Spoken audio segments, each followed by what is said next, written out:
أول شي احنا نقول امتحاناتنا 20/8، ناخذ هذا الوقت وعلى أساسه عندنا 40 يوم.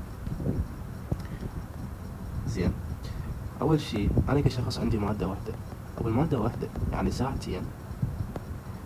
ساعتين باليوم كلش كافيات إنه يحل أقوى نسخة تجي بالوزاري وياخذ بها 100. اثنين، أو بالمادتين أنا كشخص مأجل مادتين شلون راح أقراهم؟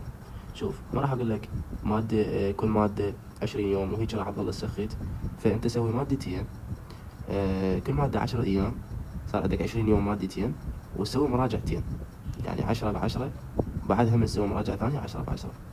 تفتهموني؟ 10 أيام. ثلاثة، اللي مأجل 3 مواد، أني كشخص مأجل 3 مواد، شلون راح أقعد أقرأ؟ 30 يوم راح أنطي 30 يوم لمادتين أنا عندي صعوبة بيهن، تبقى 10 أيام راح أعطيها للمادة السهلة.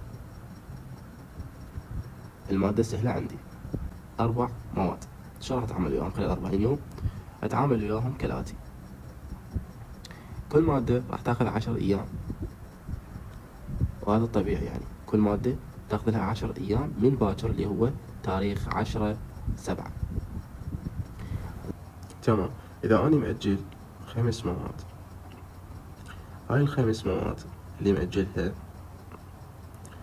كذلك نفس ال4 مواد، هم كل مادة 10 أيام، وتبقى مادة سهلة تخليها بشكل يومي.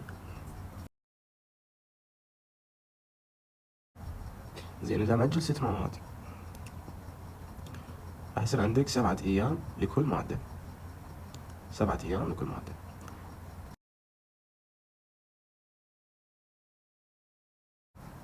زين، وإذا مأجل 7 مواد، راح يصير لك 6 أيام لكل مادة.